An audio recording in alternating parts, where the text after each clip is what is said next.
All right, welcome back to the JFK Assassination Audit video number 41. It's now 14 January. We're just going to keep going down this timeline here, see what we can find out here. So we were going over the testimony of Lenny Mae Randall, and just in case you didn't watch the last video, just to go over who she is real quick. She is the sister of Wesley Frazier. Wesley Frazier, of course, is a co-worker of Oswald. Also, Oswald rode to work with him on Mondays, rode back on Fridays. And Lenny Mae Randall's going over her testimony, how she saw Oswald, she saw the paper bag, all these kinds of things. But there's a little bit of conflicting things, because I remember they all said that he had a truck. And now we look at the Warren testimony and the Warren pictures, and it's a car. So I'm a little confused on that. Another thing is that I've seen video of where Lenny Mae Randall is saying the dimensions of the package is exactly what Frazier said: 2.5 feet long, 27 inches. But I kind of blew through this, didn't notice until I went back and reread this again. But in her testimony to this says the Dallas police, but hold on a second. Yeah, it's what I thought. That name sounded pretty familiar. So this says her statement, okay, in front of the Dallas police. But down at the bottom, it says by Special Agent James Bookout. Now, this isn't one of those statements that she's doing before a notary, and the notary says, okay, they type down what you say, they type it up, you take a look at it, you read it, if you agree that's what you said, you sign it. This is a statement by a federal agent saying what Lenny Mae Randall told him. Okay, see, this is the problem I've always had with these kind of statements. They're almost hearsay. It's basically a policeman writing down testimony of what he says you said.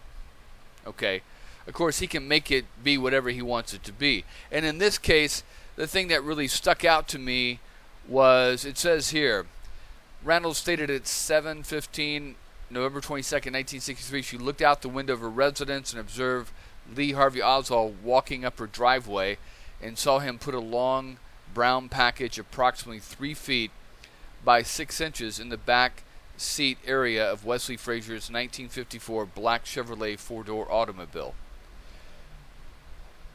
Thereafter, she observed Oswald walk to the front or entrance area of her residence, where she waited for Frazier to come out of the house and give him a ride to work.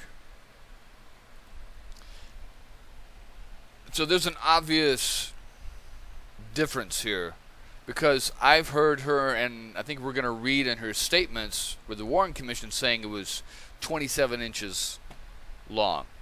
Maybe I'm misunderstanding this, but so you have James Bookout, an FBI agent, either changing her statement or lying about what she said, from 27 inches to 3 feet 6 inches. Now, 3 feet 6 inches is not 27 inches. You do 3 times 12 plus 6 is 42 inches. And that is exactly the dimensions that we went over of the rifle. And we'll go down to my notes here that we measured it. We actually took the photo and measured it. 37.1 inches broken down. 37.1 inches was the length of the rifle. 31.1 inches was it broken down. The length of the paper bag was 35.9 inches. From the inside of Oswald's arm to the fingertips is 24 inches, approximately 27 inches, what Lenny Mae Randall said. But here we have an FBI agent, okay, stating that Lenny Mae Randall told him it was 42 inches.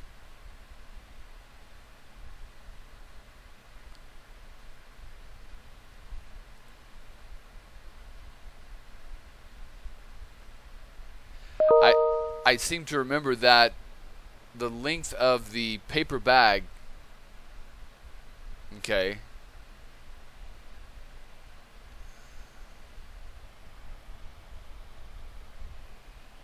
when you unfolded the end, was exactly 42 inches. And that the end was folded up to hold and contain whatever was inside there. So the FBI agent is filling in a statement from someone.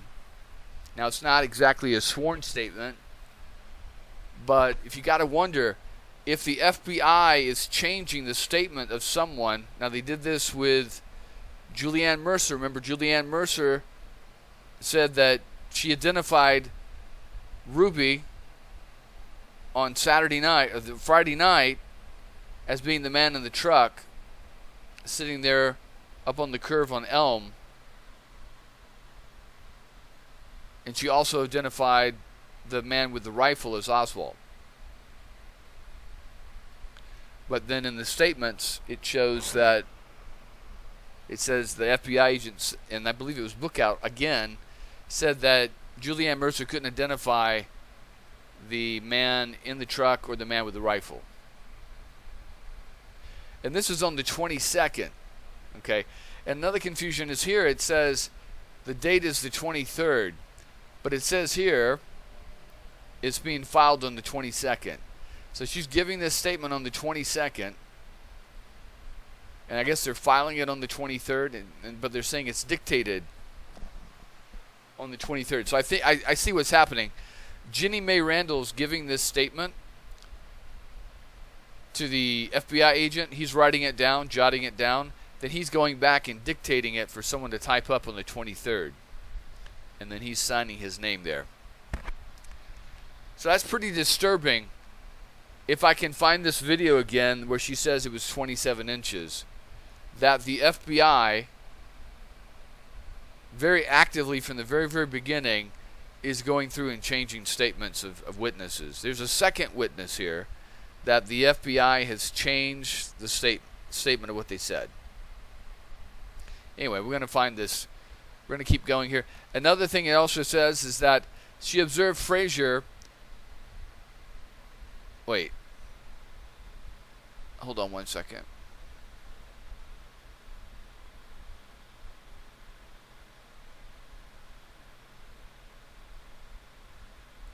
All right.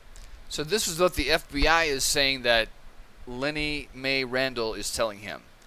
She stated about 7:15, she looked out the window of her residence and observed Lee Harvey Oswald walking up her driveway and saw him put a long brown paper package 3 feet by 6 inches in the back seat area of Wesley Frazier's 1954 Chevrolet automobile. Now we've got a picture here. Yeah, there we go. So either she's lying or the FBI agent is changing her statement. So this would be the kitchen window. There's another kitchen window here. So if she's observing him from here,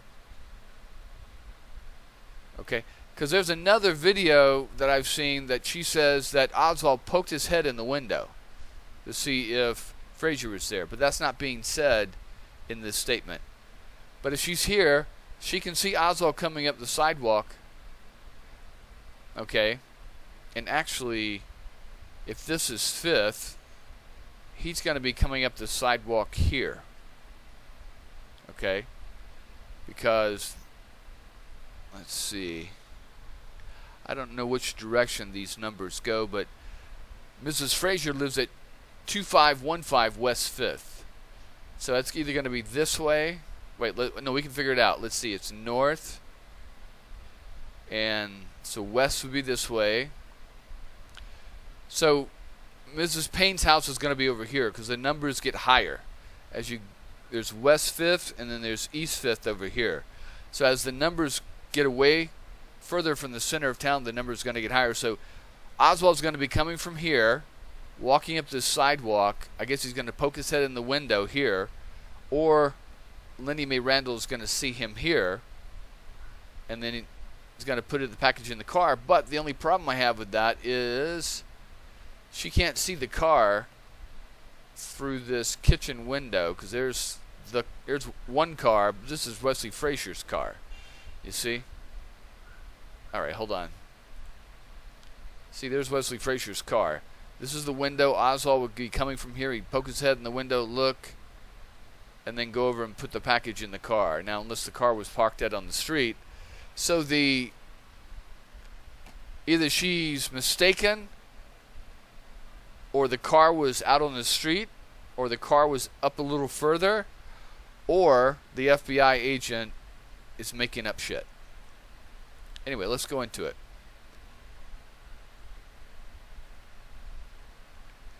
Here's James Bookout's testimony. But yeah, he's a federal FBI agent.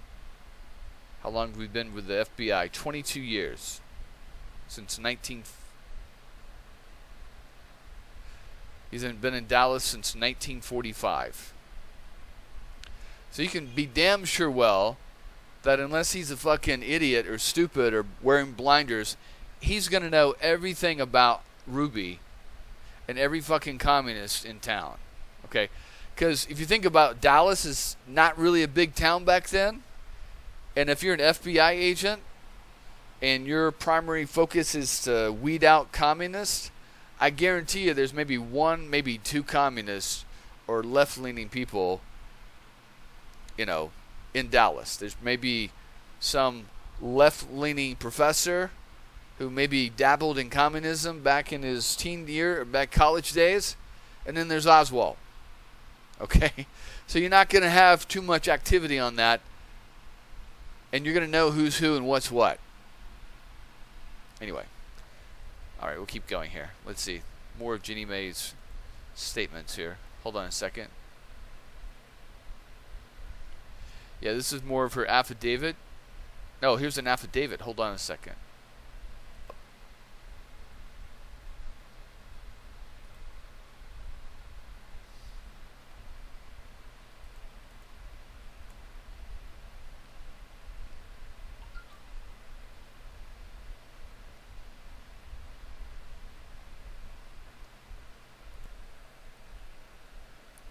(2438) Westfield.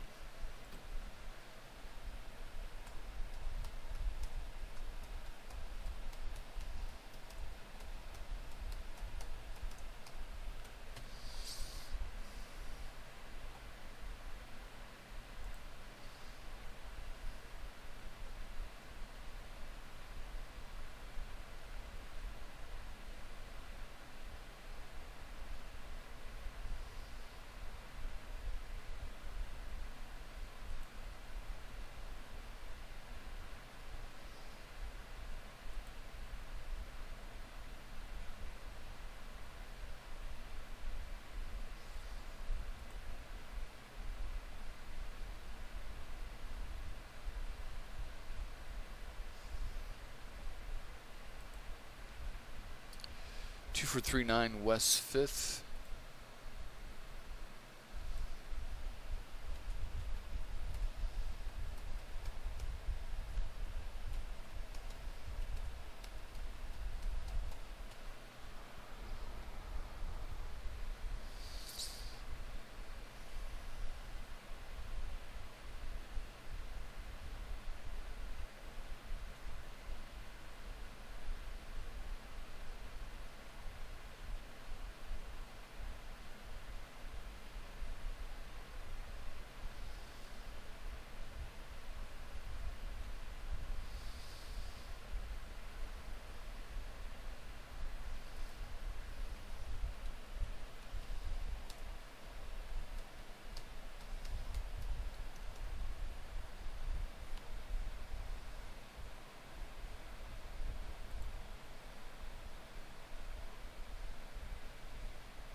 Alright, so I forgot to turn this damn thing on. Hopefully I got this. So there is no 2438 Westfield. There's only 2439 West 5th. There's a Westfield over in Dallas, but it's Drive. So I don't know where they're getting this address here. And how can you trust the Warren Commission if they're not getting a simple thing such as an address from a recording correctly? I mean, it's one thing to miss the numbers like 2438, 2439, but to make up a completely different street, Westfield, Westbrook, 5th Street, I don't know how they could do something like that. Anyway, so we're reading through Lenny Mae Randall's statement here. She's talking about meeting the Oswalds and meeting Marina. She said she only met her once, okay, and that was the first week in October. And did you ever see her again? Talk to her, Marina Oswald? Well, she couldn't speak English. How are you? And things like that was about all she could say. And I did visit with Mrs. Roberts quite often, and so she would be out in the yard and she would speak. Interesting. Again, the lack of curiosity is totally, Southern female curiosity is totally amazing. Okay? So how can someone, like, especially like I said, the South I grew up in, everybody knew everybody. Everybody knew everybody's business. And to say that a person from another country is in your neighborhood and, you're not more curious about them, okay? We had a neighbor behind us whose husband had been in the Air Force, and she was from England. And I was 9 years old, and you can believe me that I was over there every weekend during the summer talking about England, asking questions about England. They had a pool table. We'd play pool there, bringing my friends over and stuff like that. And because we also had seen Star Wars, and apparently half the people in the movie Star Wars were from England, so we wanted to know, we wanted to know more questions about England. And there was the Queen, and and then eventually Margaret Thatcher. So, but this lady's from Russia, and nobody asked any fucking questions. How did he meet her, and what was he doing in Russia, and why are they coming back here, and all these kinds of things. I can't tell you how odd it is that they're not asking any questions here, because to have a Russian, especially a lady that doesn't speak English, with a communist defector in conservative South like Dallas, is highly unusual. Okay, and it would almost be like having a sex offender in the neighborhood. Nobody would talk to him if they had found out that he had gone to Russia and defected to Russia, and people read newspapers, come on people, and read a newspaper where he had threatened to give up all his technical secrets, basically become a traitor to the United States, and then he comes back with a Russian wife that doesn't speak any English. Nobody would talk to him. He would be like a sex offender today, okay? It's just that bad. But here he is. Nobody's asking any questions. Fraser's, how's the weather? How them kids doing? All that kind of shit. I just don't believe it. I don't buy it for one fucking minute. What we're hearing and what we're seeing is a bunch of ultra-conservative people that now are embarrassed and are trying to cut off any kind of recognition that they had any kind of normal conversation or relationships with these people. Okay? Oh my God, he killed the president? Oh shit, I didn't like Kennedy, but damn, I don't want to be associated being known with this fucking president murder. So I'm just pretend like, oh no, I never talked to him about anything. He was always quiet, da da da da. I just don't buy that shit. That's just bullshit. I'm raised in the South. I know how curious people are in the South. They're always, needing you and pressing you, and gossiping is like, the word gossip originates in the South, okay? That's just ridiculous that no one asks any questions. I just don't buy it for one fucking minute. Anyway. Alright. That's right. Was there some conversation at the time about her husband, Lee Oswald? See, here we go. Well, they had. It's just general knowledge in the neighborhood that he didn't have a job and she was expecting a baby. But nobody knows anything about him going to Russia. Of course, I didn't know where he was or anything. And, of course, just being neighborly and everything, we felt sorry for Marina because her baby was due right away. And we understood it, and we didn't have any work, and he didn't have any work. So they said, so it was just, well, see, it doesn't make any sense. She's having a baby, she's gonna have a baby, and no one's asking him, where did they come from? What was he doing before this? Nothing? Anyway, Mrs. Payne told you that Lee didn't have any work. Well, I suppose it was just a conversation. Marina didn't take part in the conversation. No, she couldn't. So far as I know, she couldn't speak.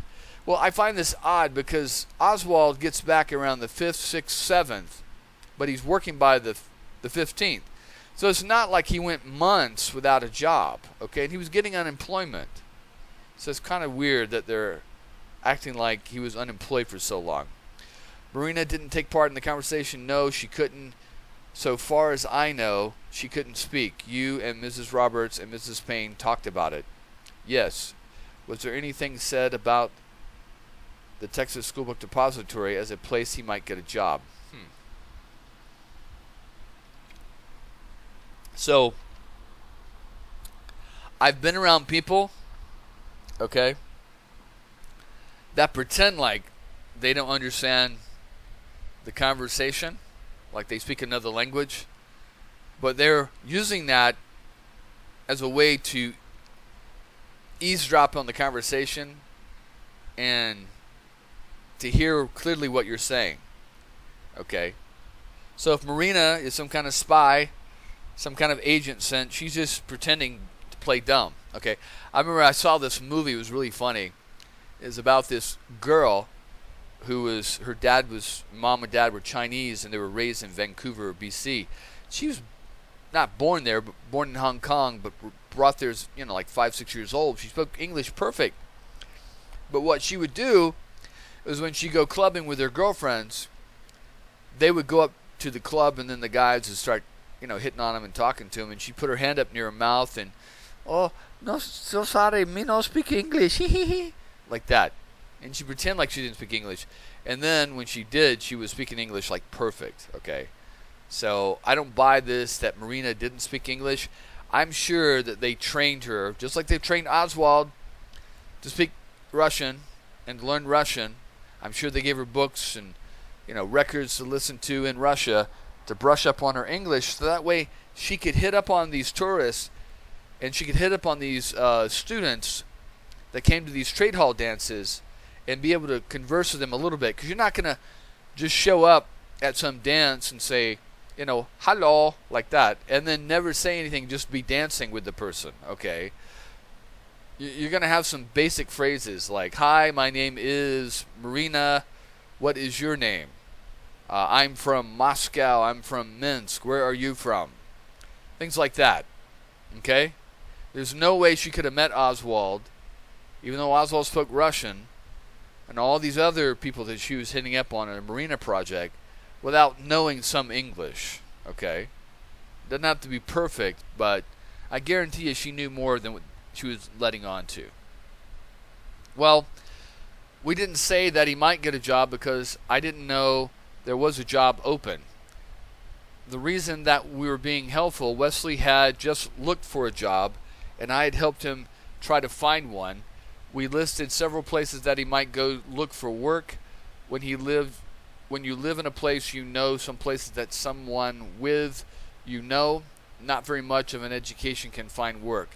So it was among one of these places that we mentioned. We mentioned several others, and Mrs. Payne said that, well, he couldn't apply for any of the jobs that would require driving because he couldn't drive. And it was just in conversations that you might talk just any day and you not think a thing on earth about it. In fact, I didn't even know that he had even tried any place that we had mentioned. What were some of the other places mentioned? Well, I remember two of them. Mrs. Roberts entered into the conversation, and of course, she was more familiar with that place than I am. It was Maynard Bakeries, which was a home delivery service. Well, if he can't drive, why would he work there? Then there was Texas Gibson, which makes sheetrock and things like that. And we mentioned because Wesley, he tried those places that I had mentioned those. And then you also mentioned the Texas School Book Depository. Well, I didn't know there was a job opening over there, but did you mention it?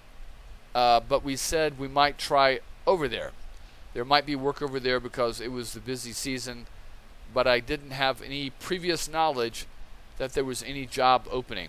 Okay, so let's just be real clear, okay? I'm going to go through later Oswald's timeline before November 22nd, but I seem to remember that he left Mexico City and arrived in Dallas around the 5th or the 6th, okay? Stayed in the YMCA a couple of days, and then he found this room to rent over off of Marcellus. Stayed there for about a week. Lady didn't like it because he was speaking Russian on the phone with his wife. And then he moves a couple blocks away on Beckley. On the same day, the 15th, I believe, of October, that he got his job. Okay? So, all in all, Oswald was in Dallas probably no more than a week and a half. Not very long. Anyway. And also I do remember we're going to come across statements of a Texas Employment Commission person that said Oswald had come over there looking for referrals for jobs. It's also interesting that this same Texas Employment Commission also mentioned that Oswald had come there in August and September, which I find almost impossible. So either someone was impersonating Oswald or Oswald was coming up from New Orleans and Mexico to look for jobs, which we'll get into this person later. Let's see. Did you later learn that Lee had applied for a job? She told me, Mrs. Payne told me later that he had applied for the job and hadn't gotten the job, and she thanked us for naming the places and things like that. Did you tell your brother that a fellow named Lee Oswald was going to work for them? No, sir. I didn't even know his name. She said Lee, so I just assumed it was his last name, and I just merely mentioned to Wesley that he had got the job or the job over there. That Lee had the job? Yeah, so Mrs. Payne, from what I remember, we're going to read Mrs. Payne's statements, that Mrs. Payne called over, made the appointment for the job, and that Lee went over to Beckley, got the room to rent, didn't have the job because he got the room that morning, and then went in for the job interview and got the job that day. We'll read over the lady at Beckley, how she was saying that he didn't have a job, but he was going to be applying that day. All right. In fact, Mrs. Payne asked me if I would call and see if there was a job available, and I told her no, that I didn't know anybody over there, and if she wanted to call over to the place, she would have to do it because I didn't know if there were any job openings over there. You told Wesley, though, that you had. Mrs. Payne had told you that Lee had applied for a job and gotten a job there. See, this is what I find unbelievable, because they're discussing employment for Oswald, and she doesn't even know Oswald, okay? And then she's discussing this with Wesley, okay? But yet, nobody's discussing, oh, what were they doing in Russia? And, she's from Russia. How did he meet her? And all these things. No one's discussing any of that. I just don't buy it, okay? Anyway. All right. When you said a moment ago that you had mentioned something to Wesley, I might have had, but I can't say for sure. I did because at the time it was unimportant to me. It didn't really matter. In other words, you were not sure whether you did or not. That is right. I might have. I don't know maybe for sure if I did. God. I just love these double negatives. I don't know if I did or not. Wow. Okay. Did Lee tell you at some time that he had started to drive? I never talked to Lee. See, now they're asking this question right here, okay, because there were people. This is how you know by the questions they're asking, okay, where they're going. Because there are people around the time that Lee is going to apply for this job. There are people that weekend before and after at this sports rifle range that are seeing Lee out there, and then Lee drives in and drives out in a car, okay, which Lee didn't even have a driver's license, okay. So this is why they're asking that question, because they wanted to know if Lee was driving, and then they could tie him to the sportsman rifle range with the rifle that people saw supposedly Lee firing with, and then driving off in a car. So you can see where their mentality is going here. Because if they can tie him into that, if they can't tie him in, then they have to throw out these people, okay. If it was a normal trial, they would have to throw out these people, because any good lawyer is going to come up to the judge and say, look, they saw him driving off and driving into this rifle range, and my client didn't even have a driver's license and couldn't drive. So this is why they're asking. You'll see him asking other people, did you see or hear about Lee driving or having a driver's license and things like this. We're also going to hear testimony when we get way down into the Garrison Shaw trial of a barber who says in Clinton, Louisiana, that Lee came in looking for a job and got a haircut, and then he referred him to the local, state representative, to the legislature, Reeves Morgan, and then Oswald gets in a car with his pregnant wife and drives off. So, could Lee drive? Did Lee have a driver's license? Or was there someone else impersonating Lee Oswald? I'm pretty sure it was Lee, because later on you see people at the courthouse, a clerk for voter registration, the policeman and the sheriff, and other witnesses all identified Lee standing in line to register to vote. Okay?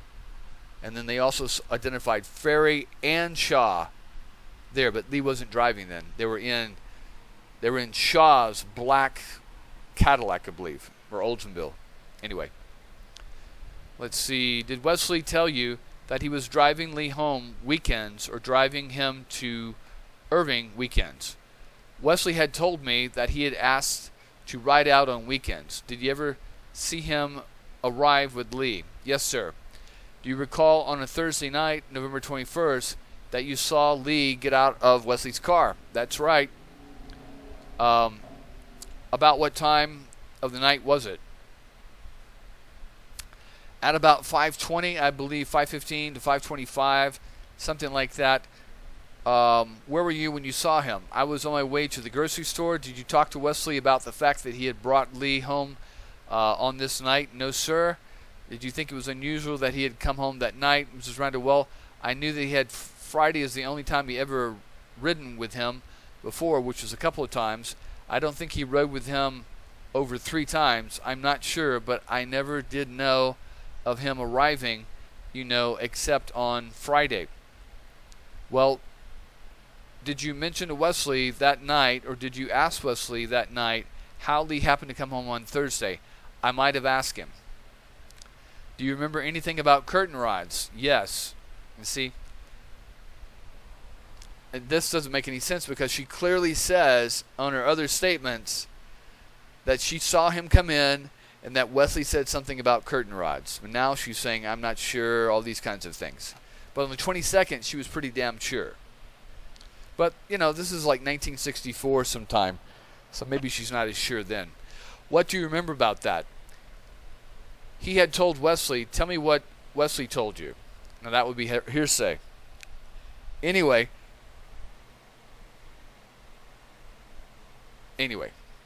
so in a court of law, okay, in a court of law, this would be completely challenged, okay? Because in a court of law, if I tell you that my brother told me that Oswald told him, that's hearsay, okay? And hearsay is thrown out. You can only say what someone told you, okay? You can't say what somebody said that someone else said. That's hearsay. That is inadmissible in a court of law. Of course, we're not in a court of law in the Warren Commission. Again, another thing, they can just say whatever the fuck they want, okay, and put in whatever the fuck they want, because they got no one on Oswald's side as a lawyer to object, to tell the judge, to object to the judge, for the judge to tell the jury to throw it out. There's nothing there. But again, they can just throw it in. Anyway, tell me what Wesley told you. You see? You would never be able to make that statement in a court of law. What Wesley told me, that Lee had rode home with him to get some curtain rods from Mrs. Payne to fix up his apartment. What did Wesley tell you? When did Wesley tell you that? Well, that afternoon, I suppose. I would have had to ask him. He wouldn't have just told me. You mean that night? Yes, sir. After he came home, I was on my way to the store, so I probably asked him when I got back what he was doing riding home with him on Thursday afternoon. You think that was the time that Wesley told you? Yes, sir, after I got back home. That Lee had come home to get some curtain rods? Yes, I'm sure he told me that. The next morning, did you get breakfast for Wesley, you and your mother? Yes, mother and my children. And you were packing his lunch too, were you? Yes, sir. Did you see Lee? Yes, I did. Where did you see him? I saw him as he crossed the street and come across my driveway to where Wesley had his car parked by the carport. What street did he cross to go over? He crossed Westbrook. And you saw him walking along, did you? Yes, sir. Was he carrying any package? Okay, here we go. Yes, he was. What was he carrying? He was carrying a package in a sort of heavy brown bag, heavier than a grocery bag, it looked to me. It was about, if I might measure, about as long, I suppose, and carried it in his right hand, had the top sort of folded down, and had a grip like this at the bottom, and he carried it this way, you know, and almost touched the ground as he carried it. Now that's interesting.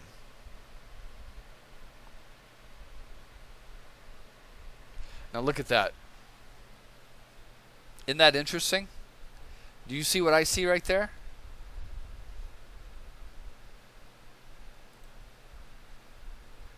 In case you can't see this, well, I'm going to blow it up a little bit for you. Look at that. Now you see here how they've highlighted in italics this phrase. Was he carrying any package? You see, there's nothing else italicized. And then she reads about the statement, but she doesn't include, okay, any length right here. But look at this. Let's see. It was about, if I might measure, about this long. But there's no instructions on how long that is. I suppose, and he carried it in his right hand, had the top sort of folded down, and had a grip like this, and the bottom he carried in this way, you know, and it almost touched the ground as he carried it. You see what they did there?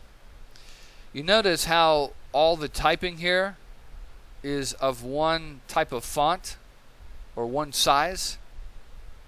Okay? But then you look at this one here. Look at that. You see that?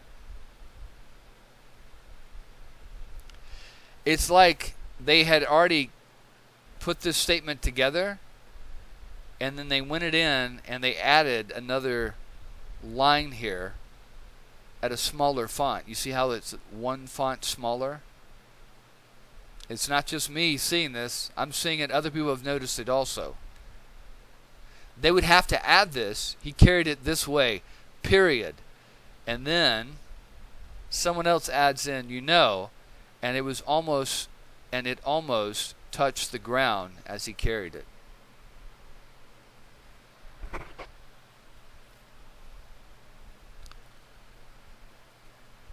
That is a third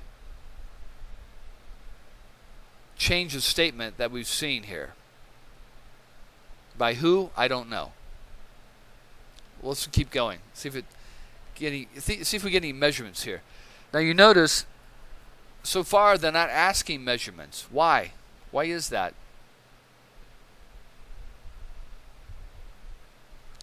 Don't you think if Oswald had a lawyer, that lawyer would have got up and cross-examined and said, so how long do you think this package was?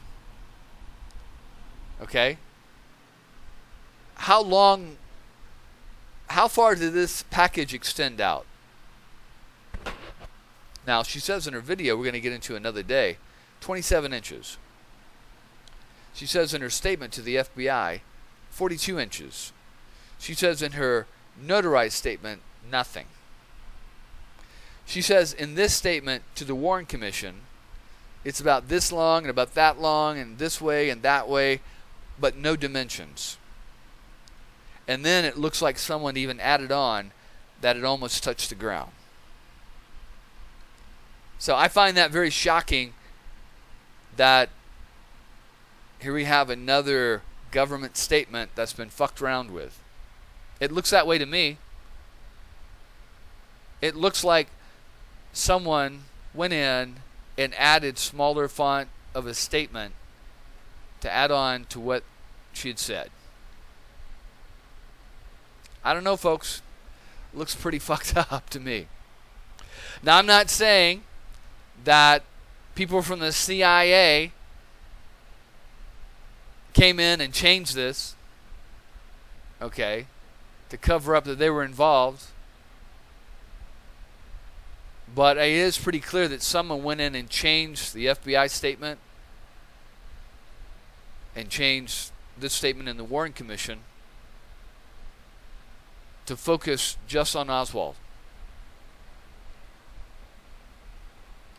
Now, whether they were doing it because they were part of the plot or they were doing it out of patriotic duty to prevent a nuclear war with Cuba and Russia, I don't know.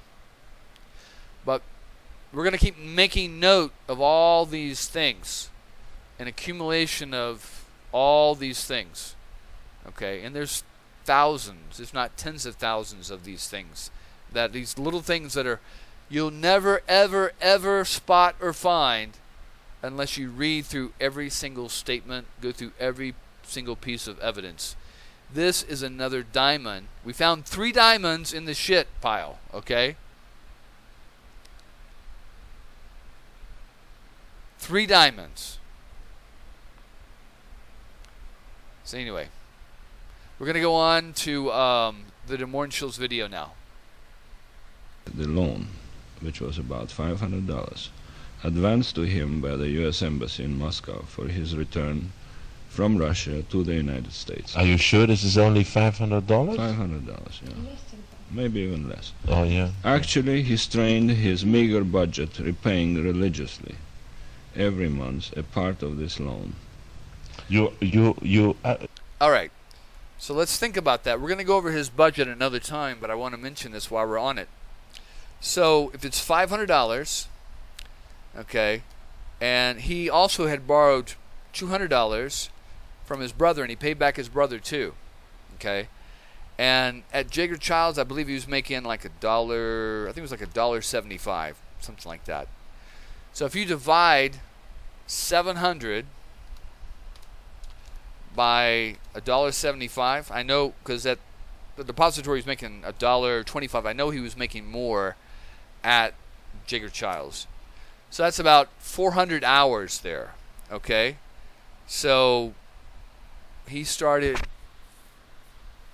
paying that back. I think it was around August. He got back in June, started paying that back about August. So let's see.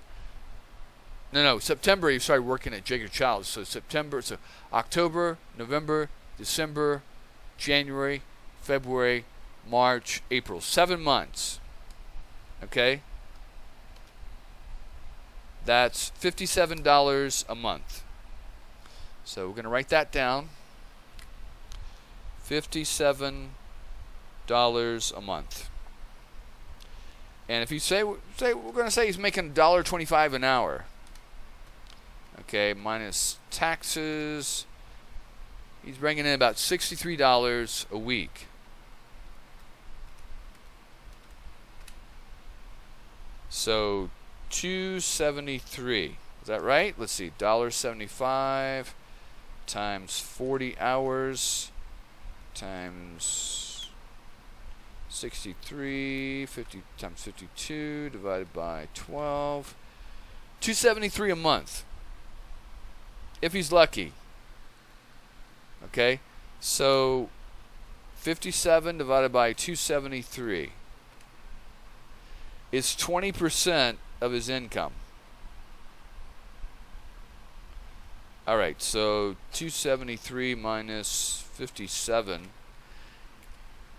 So let's say he was bringing home $216 a month. Okay? From Jaeger Childs, if he was lucky. And maybe he's giving 2/3 of that to Marina. Okay, so let's see, 273 divided by 3 times 2. Wait, hold on a second. No. 273 minus 57. He's got $216 divided by 3. He's keeping 72 for himself per month.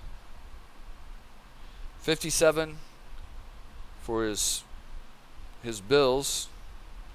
So 273 minus 57 minus 72.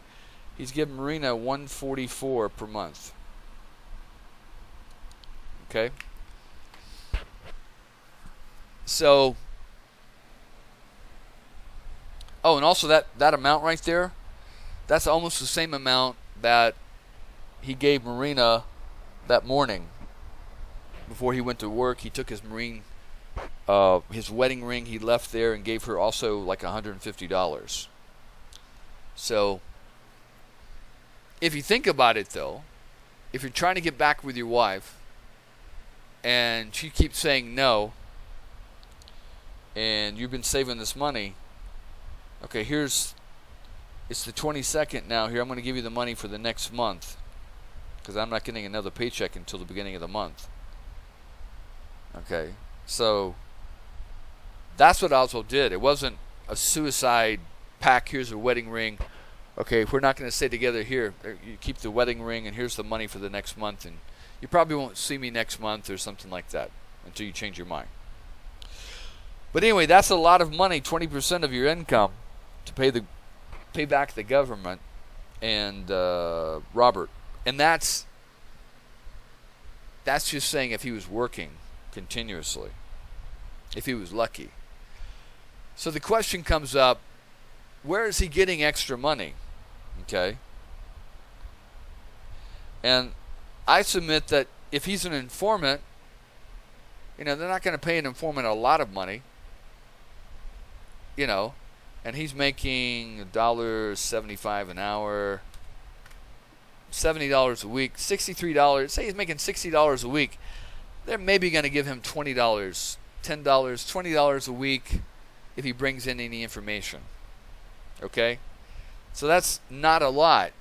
But if you take 57 times 12 divided by 52, that's about $13 tax-free, $15 a month.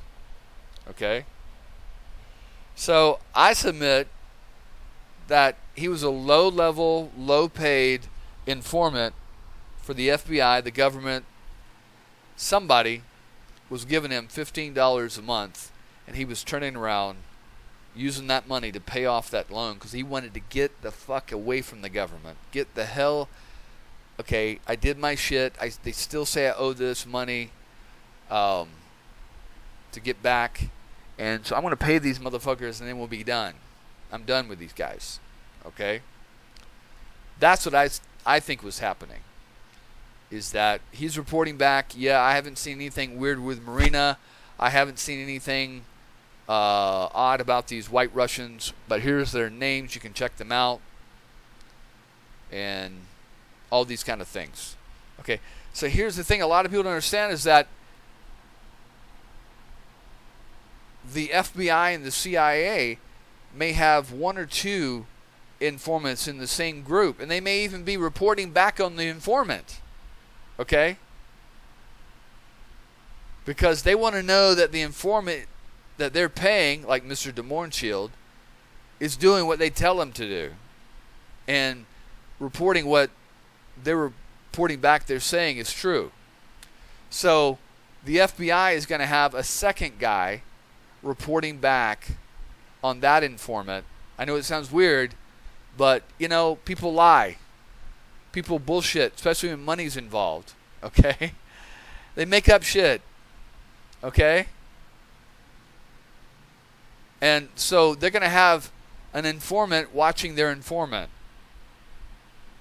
I know it sounds weird, but that's the way it works. Okay? But I submit, we'll go over Oswald's budget later, but I'm pretty sure that Oswald paid back his State Department loan and his brother with the money he made as an informant for the FBI.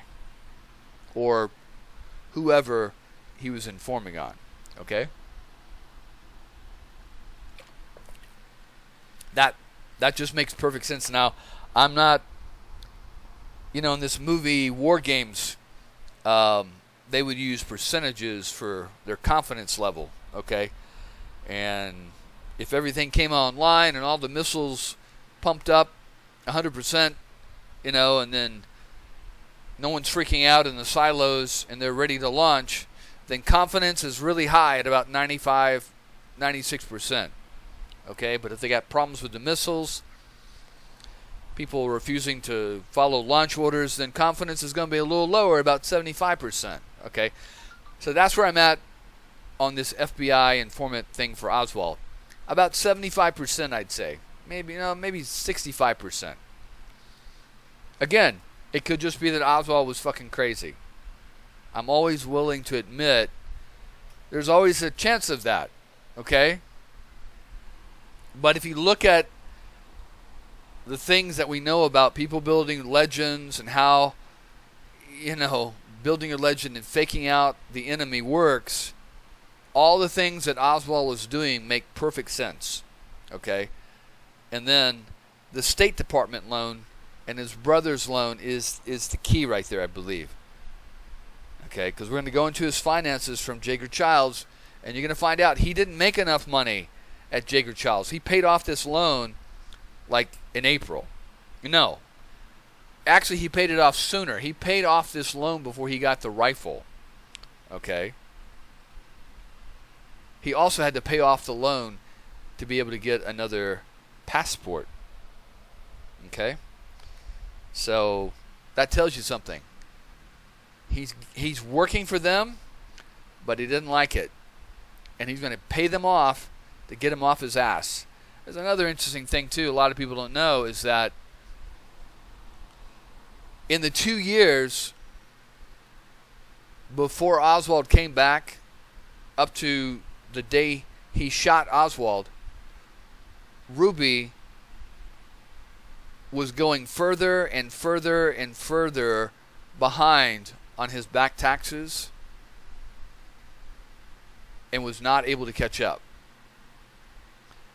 I find that very interesting. We'll go over Ruby's, finances also. But when you have people under financial pressure, you can get them to do things. Look, if you do these things, we'll work with you. get rid of these penalties and interest, and work out some kind of payment arrangements for you to get caught up here. If you don't work with us, we're going to expect this to be due immediately, or we're going to come in and, it's not unheard of for the IRS to come into a business on a Friday night, especially a club like Ruby's, right before closing time, and empty out the cash register and the safe of all the cash. It's not unheard of, okay? And Ruby's going to need a bank account, to put money in every night, to make deposits, and then he's going to need a bank account for payroll, all these things. So there are ways to make people cooperate, very, very easily. Anyway, we'll get back into the morning show here. Hold on a second. You know for sure that Yes. he tried hard to He pay did. that back. Yes, he did, because we discussed it. Yeah. Marina was quite riled by this excessive punctuality and zeal. You see? He has a zeal. On the part of her husband, and complained frequently to us. Frankly, we were also amazed, knowing that nobody is ever in a hurry to repay government loans. And again, you got to ask yourself, if you're a revolutionary, communist revolutionary that hates the United States government, okay, well, why would you be so dedicated, okay, to paying back the government that you hate? Wouldn't you think that he would stretch it out as long as possible, to pay them at least amount as possible? I just don't know too many, communist revolutionaries that are gleefully, zealfully sacrificing their family's comfort to pay back a government that they hate. Usually going to have a lot more resistance than that, every kind of which way not to pay them. And it would be very hard for the government of the United States to collect from a poor man like Lee. He felt that obligation. He felt that obligation, and it was really very sincere. Yeah. Wow. Another thing which puzzled both my wife and Again, I hate to keep interrupting, but if you're a soldier and you believe in America and you're fulfilling your mission as a soldier, taking orders, following orders, you're going to be patriotic and do your duty by paying back those taxes, just like Lee did, zealfully, boom, every month, sacrificing your family, sacrificing other things. But also you want to be free too. But I find that very interesting. myself. Why did the Soviet government permit a Russian wife to go abroad so easily? Lee told me that it was difficult for him to get an exit permit from USSR, and that he had to make a special trip to Moscow. But somehow he never explained how he got the permit to take Marina alone. Now I want to say a few things that I recall again about Marina. Yeah, why? Marina had an uncle, a colonel of the Special Forces. They call him Department of Interior, by the name of Medvedev, Medvedev, Medvedev. Isn't that interesting? Because Putin's choice for president was also Medvedev. David? Same name. I don't know if it's the same family. But, another thing too is that a lot of these people that the KGB are going to pick to work for them, they're going to look for families that already are in the military and have loyalty to the state of Russia. Okay? They're going to look for people like that they can trust.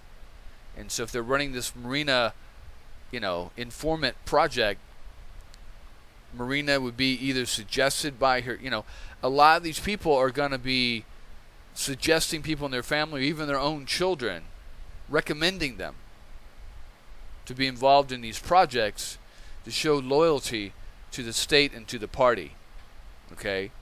Also to build up brownie points. Hey, your children are working with us too, and If you keep doing that, you're going to get that next promotion. But if your kids are a bunch of bums and alcoholics and getting in trouble with the law and not going to the party meetings, then you're probably not going to get that promotion. And she had lived with this man before she married Lee. That was the brother of her mother. And Lee told me that this man, Medvedev, did not like me at all, said Lee. However, later on he accepted the idea of my marrying his niece.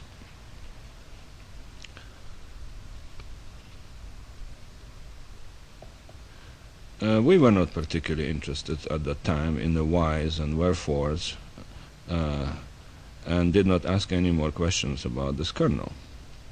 Now it is too late to find out. Maybe this colonel, for his own personal reasons, helped his niece to get out of Russia. Oh, yeah. Possibly it was good riddance, possibly something else. Here I would like to add that the local emigres liked Marina because she came, supposedly, from a family of pre-revolutionary officers.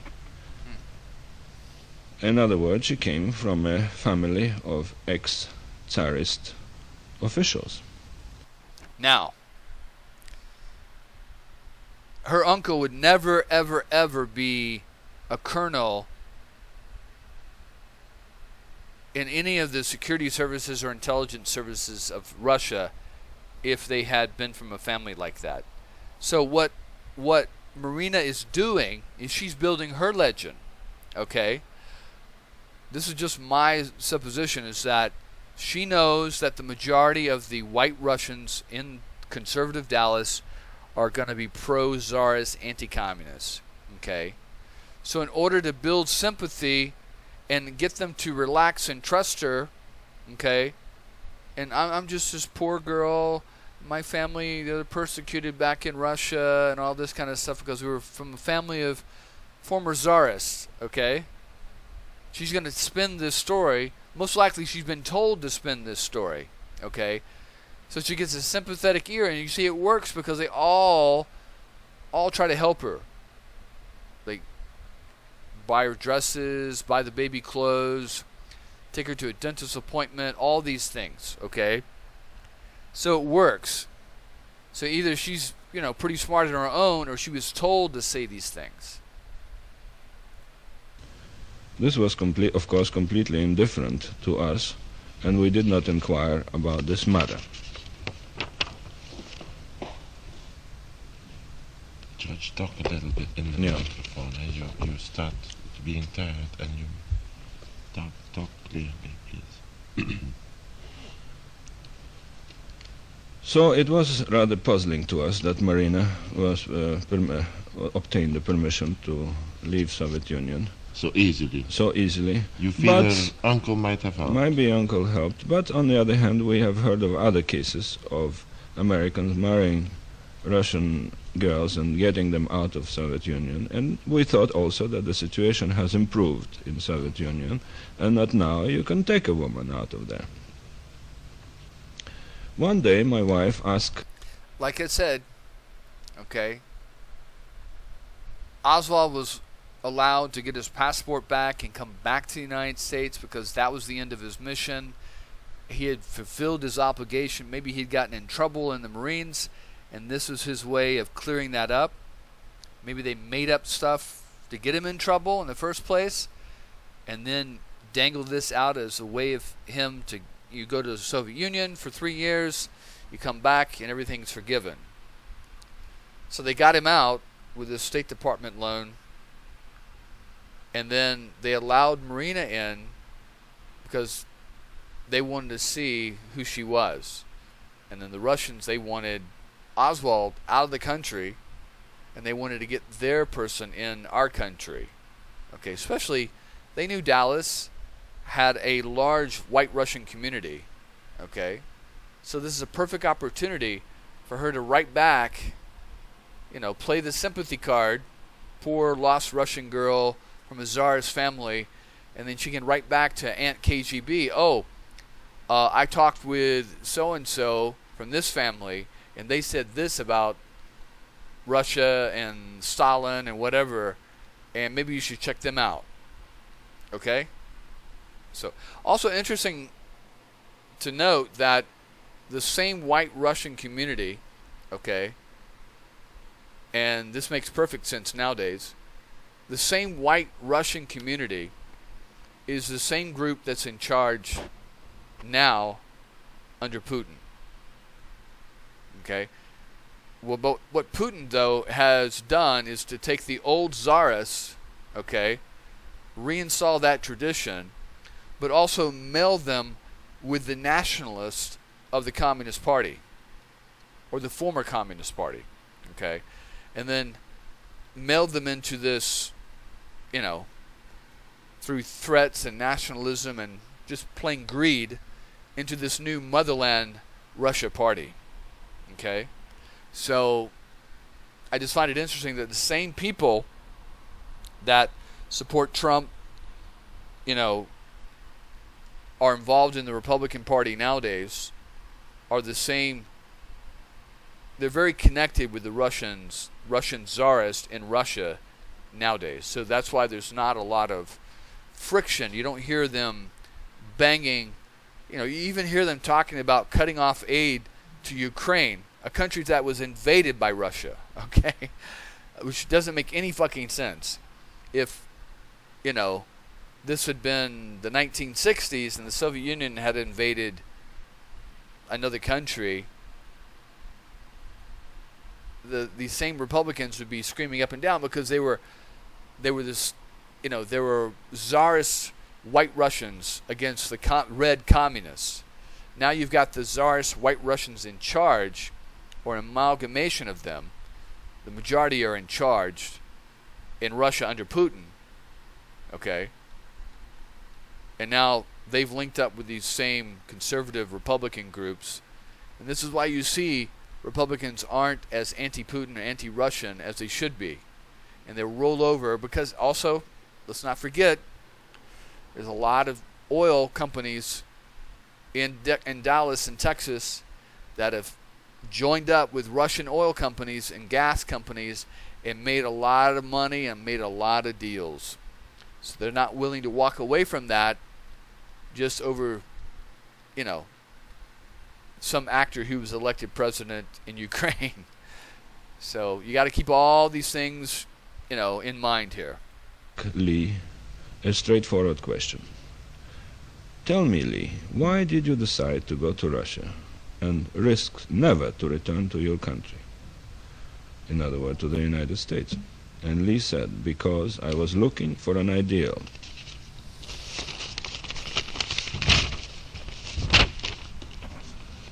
And why did you decide to return? My wife insisted. Because I did not find my ideal. Utopias do not exist. He answered immediately. This is a very good answer, and I think we appreciated it. Again, not to interrupt again, but you got to wonder, okay, if you're going to come back to the U.S., but you're still left-leaning, okay, why come back to Dallas? Now, I know his mom is there, but he didn't like his mom. He didn't like hanging out with her. He tried everything he could to avoid her, okay, because she's very domineering. He had a brother in New York City, and New York was very liberal. Why not move up there? They passed through, what, D.C. or New York. Why not stay up there with your brother? He stayed with his brother when he was in Fort Worth, okay? Why not stay with your other brother who's in the Coast Guard up in New York? So, again, it doesn't make much sense to come back to Dallas if you're this left-leaning, you know, crazed-eyed rebel that he's saying that his legend's trying to build him as. I remember that when this question was asked, my wife went and was in the process of preparing a good Russian meal for them. I kept on talking with Lee, sometimes late into evenings. What I liked about his conversation was that he never was hostile or emotional about his experiences in Russia. He spoke fondly of the Russian co-workers. They were hospitable, friendly, sincere. They invited me to their homes. We discussed all the subjects frankly. Nobody tried to intimidate me or to brainwash me. Nobody tried to make a communist out of me, and I never became a member of the Communist Party. Of that, he was very insistent, and I had no reason to disbelieve him. And how were the working conditions there, I would ask him. Not bad at all. 8 hours a day, not too strenuous, clean, nice factory, good companionship. And the pay, I insisted, sufficient. The apartment cost me about 5% of my pay, and you know I don't eat much. And again, I have two observations on this, and then we'll close out in a few minutes. You see, when he's talking about Lee, and Lee's talking about Russia, how different that Oswald is in Russia with his co-workers, and how different Oswald is with his co-workers in the U.S. Now, why is that? Is there hostility because they're just poor slobs just like him in the U.S.? No, I think it's more than that. I think it's he doesn't want to work there, but he's told to work at the Texas School Book Depository. He's told to work at Texas Jaeger Childs, whatever it is. Okay? In Russia, he's free to do what he wants. He's on a mission, but he can do this factory job and he can relax and be himself. And so you've got this jovial, talkative, partying Oswald in Russia, but then you have this this silent, no friends, hates everybody, angry Oswald. And how do you reconcile the two? Is it just geography? I don't know. Another thing that just keeps coming up again and again and again, you've got this wealthy petroleum engineer hanging out with billionaires. He hangs out and works for H.L. Hunt, one of the richest men in the world, but yet he's hanging out with this $1.25 an hour, photo processor and book stacker. And it doesn't make much sense. Again, it's like Elon Musk hanging out, talking to the late hour evenings with the fucking janitor at his building, trying to help him solve his marital problems. I mean, how does that fucking make sense? I've been around rich people, and like I said, even like in synagogue, okay. When I was in synagogue, this is usually how it went. You had a group on the left and a group on the right. The people on the right were Republicans and pro-Trump and, pretty conservative and orthodox almost, even in my Reformed synagogue. And the people on the left, and we were the losers, college professors, college students, people working for other people, not making a lot of money, but left-leaning. And then in the middle, because in the synagogue you can pay for a better seat. So the rich people would always get the seat closest to the rabbi. They get the rabbi's ear, okay? And all those people were usually the mayors, former governors, owners of the businesses, most of the businesses in Portland. And even though we're all under the same roof, all in the same synagogue, it was in three different worlds. We never talked to the right-wing conservative people. They never talked to us. And you might chit-chat, get a sentence in once or twice, after synagogue or at some special function with the rich people, but it never went beyond, yeah, that's interesting. Oh, wow, okay. What do you do? What's your name? All these kinds of things. And it rarely ever, ever went beyond that. I mean, it's not that they were snobs. It's not that they thought they were better than us. They were busy. They had other business interests. And usually the mayor and the governor and the the owner of the newspaper and the owner of a real estate company don't have a lot to talk to a guy like me who's working for Wells Fargo in collections or doing sales or something like that. They're not going to be hanging out with me till 2 in the morning talking philosophy like the Mornshield, okay?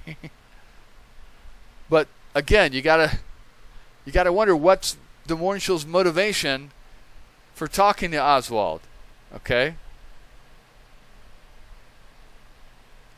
His motivation is he's being told to talk to Oswald, maybe even paid to talk to Oswald, maybe either by the government or by this right-wing group that's checking him out. H.L. Hunt says, hey, I want you to go make friends with this guy. I'll give you, a couple $1,000 a month to put up with this bullshit.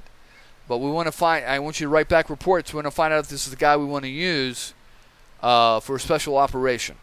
Maybe he didn't tell the Mornshield what it is. Or maybe the FBI or a CIA contact ask him to do things. Hey, we'll send a few shekels your way to send us back reports on this guy. And they could make it, pretty innocent. Like, hey, this guy was in Russia.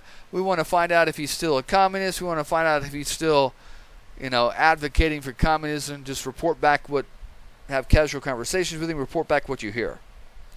And then when the Mornshield goes to Haiti, he hands him off to Ruth Payne to do the same thing. Now I'm about 75% on that. 75%. But that's what was going on. Because how do you explain that? How do you explain this man, clearly educated,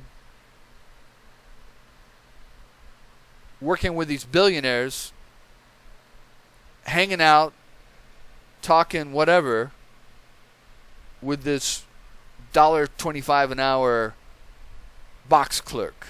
It doesn't make any fucking sense. Like I said, it's like Elon Musk hanging out with a fucking janitor till 2 in the morning. Okay? I mean, I just don't see it. Or, it's like me and Bill Gates, hanging out at his house, watching Netflix movies and eating popcorn.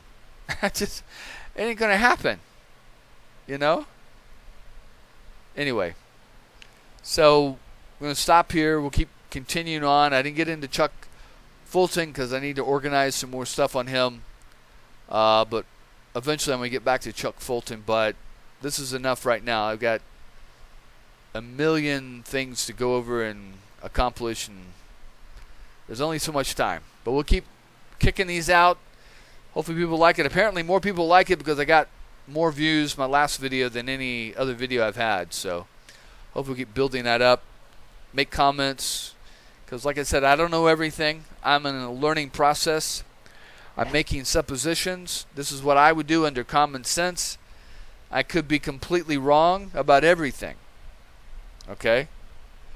But that's the way you have to do. You make an assessment. You see, you walk into a room. You see certain things in the room. You make an assessment of what's happened. Okay? And then you move on from there. And that's what I'm doing. Until I get more information, I want to keep going down this road. All right, take care. Bye-bye.